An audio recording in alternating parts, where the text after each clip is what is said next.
Jack still had a little bit of trouble down the road. I think so too. Along with Jill and Zuckerberg and all the others. Because when you enter this zone with many Americans addicted to social media, and I mean that literally, okay? When you enter that zone, then you won't enter the world of totalitarianism. It's a big word, but you guys know what it is. And totalitarianism basically controls what you see and hear every day. And that's what's happening in the corporate media as well. But the corporate media is going to take it right between the eyes economically. They're going to suffer. Whereas the social media won't. And they'll continue their arrogance and their march to totalitarianism unless they're stopped. Bill, what do the folks care about? What is this election about to the average person? Is it about the end of chaos? Is it about the economy? Is it about COVID? What is it about? Trump.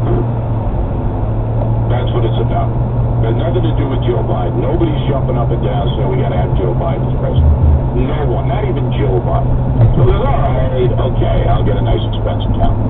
But nobody is jumping up and down. It's not like Barack Obama where they loved him. Even Hillary Clinton had her apparatus.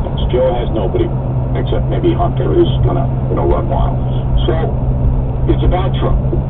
Now the people who support Trump instinctively understand that the left and the far left want to hurt them.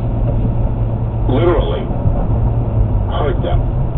So if you're an achiever, the far left wants to take your private property, to take as much money from you as they can get. If you're a working person and you're not woke, W-O-K-E, woke, if you're not woke, they want to diminish you, to denigrate you, to insult you, and to finally cancel you.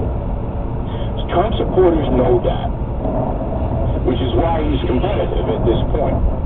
The problem with the election, I've said this for a year since the pandemic began, people are frightened, particularly senior citizens and some women. They're scared of COVID. When you're scared, you usually want to make a change. You don't accept the fear.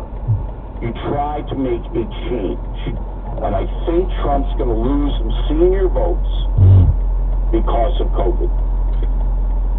That brings me to something that you have to read. There is a great editorial in today's New York Post. I don't know if you've seen it yet.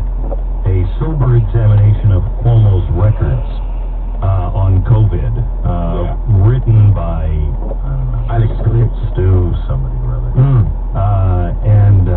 He hates Governor Cuomo. He says in fact, I think he's saying he's the worst person in the world. Andrew Cuomo is awful.com. Yeah, that's it. Yeah. You have to read it, Bill. It is. I've seen it. Oh wow, that's quite an endorsement. I mean, all the promos for the book over all these years, and that's what he gets. And I've seen it. Is all we get. No, I tell you what. The New York Post has a feud with Andrew Cuomo. All right, so it's like they'll take any yahoos. So they'll take any yahoos to write anything. No, I'm not.